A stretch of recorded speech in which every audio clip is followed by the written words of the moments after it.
daboolaan oo garbaha ay faydaan banaankan ay ku soo baxaan. Gabdhaha muslimiinta maanta sheegto islaamka u jooga caadadoodu waxay tahay timaha inay faydaan, jirka inay faydaan, dirac qafiifna banaanka ay ku soo baxaan. Waxaad u malaysaa jaahiligii hore inay ka fiicnaayeen. Marka ayagoo madaxii daboolay kuwii hore ayaa ilaahay asoo sii adkaynaya wuxuu yidhi labada macnaha garbahana markaa ku dara, khumurtiina ku soo raariciya, macnaha madaxa ha ka soo bilowdo ilaa hoos iyo kalxamaha iyo intaasi hoos iyo waxa jirkeedoo dhan dhar saas u wada gaara marka ha soo qaadato. ولا يبدين زينتهن إلا لبعولتهن. عوراتكين ها أموجنين، قرحدين ها أموجنين، زيندين ها أموجنين إلا رجع إذن قبم ما هنبو ربي يري أو آبائهن أما آبيالك إذنك إذن طلي وح مشاكل أهمله إن أنت مسلم مدعى هذه آبهت أيكو أكل بستو أما متقانا عورات كذا مثلا تمهيري إيو قعمهيري أنت أصلا هذه أيكو أكفيدتو وح مشاكل أهكو مجران وإلهي سبحانه وتعالى وأبنينا محايل أيضا رنبا وقبل كيمت آبهت إيو هويريد مركاسو ربي ليهي آبهت ما هني قفك ليسان أموجين عورات كذا قفك سدحات الله وحو يري أو آباء بعولتهن رجع إذن قبل آبيالكود أو معناها نينك كو قبل آبيه أساقنا وح مشاكل أهملها أو أبنائهن وقفك أفراد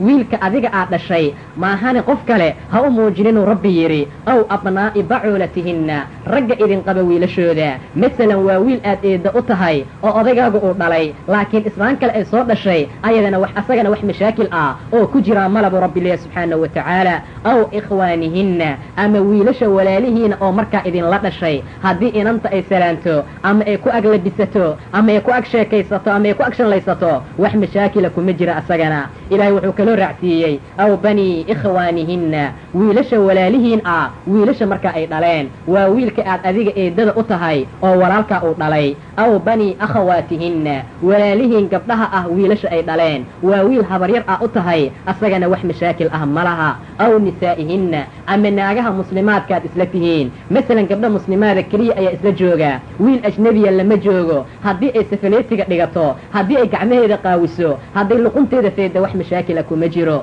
هدي لكن قبل كافرة ميش أي جوغتو لو ما أقول إن أنت مسلمات إنا إسمردكتو أما عورات كيدا أي مركا تصيصو محايلة مدى وشيطامت ومدن قيمة لهين ومدن شرف لهين إن أنت مسلمات وقالقة أو قيمها اللي جير كيدا إني أركتو أي ربي أديري سبحانه وتعالى أو ما ملكت أيمانهن وحي ملك يالكينو هنتين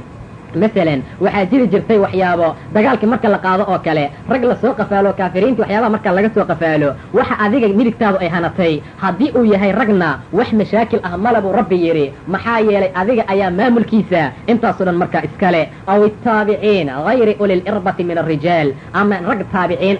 taabiciyaal waxa loola jeedaa naagaha ay raacaan sababta taabiciin loogu bixiyayna waa rag calooshooda kaliya ka fakara wax dan naag ah oo ay leeyihiin ma jiro wax shahawaad oo ay leeyihiin ma jiro waxa naagaha loo raacsiiyayna naagaha raashinka ayay haayaan sidaa darteed ay cuntada ku raacaan kaliya marka ragga noocaas oo aan naagaha damcaynin oo wax damac naaga aan lahayn ayagana wax mashaakil mala ayu rabbi yiri aw at-tifl alladhina lam yadharu ala awrati an-nisaa ama ciyaal yar yar oo aan kala aqaanin awraadka naagaha waxay kala yihiin si loola jeedo ayadana wax mashaakil male markuu inta ka shookeeyay 12 qofood oo yiri inta ma ahana in kala jirkiina ha u muujinina ayu rabbi raacsiye wala yadribna bi arjulihinna lugihiina dhulka ha ku garaacina marka aad soconaysaan mesela marka hore lugahay waxay gashin jireen waxyaabo dahab iyo waxyaabo marka la soo qurxiyo markay soconayaan ay dhulka ku garaacayaan lugahooda si ay ragga meesha maraay u maqlaan oo markay ugu soo leexdaan markaasuu rabbi leeyahay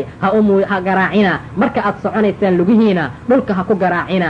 liyuclama ma yukhfina min zinatihinna si loo ogaado waxa idin qarsoon oo marka quruxdiina wa tuubu ila allahi jamii'an ayuha almu'minuuna la'allakum tuflihun wartooba keena rabbi u soo noqda wax alla wixii xijaabka hore uga tagay caawa laga bilaabo tooba keen ilaa waa ku cafina subhanahu wa ta'ala quruxdaadii aad muujisay waxaad ku ahayd qof dalaal iyo baadi ku jira caawa haddii aad tooba keento ilaah waa ku dhaafaa subxaanahu wa tacaala meel kastoo xumaan aad ku samaysay wanaagu ilaah kugu bedelaa laakiin laga bilaabo berito yaan la arkin jirkaaga sida ilaahay uu kugu sheegayna habkaasoo kale u labiso waayo meel laguu soo jooga ma taqaanid malakumoodka hadda inaad meesha ka kici doonto inaan albaabkaas gaari doonno in beri ilaah uun waaga noo berisin doono waxaasoo dhan lama yaqaano marka gabadha muslimadda ay tooba keen oo ilaahay u soo noqo subxaanahu wa tacaala mar kale yaan la arkin xumaan macnaha cawraadkaaga iyo waxyaabaha ilaahay uu kuu diiday jiray rasuulku wuxuu yidhi salawaatullaahi wasalaamu calayh waxaan ka naxsanahay oo aan ka murugaysanahay gabdho gadaal imaan doona aakhiru zamaanka oo diracyo khafiifa qaadan doona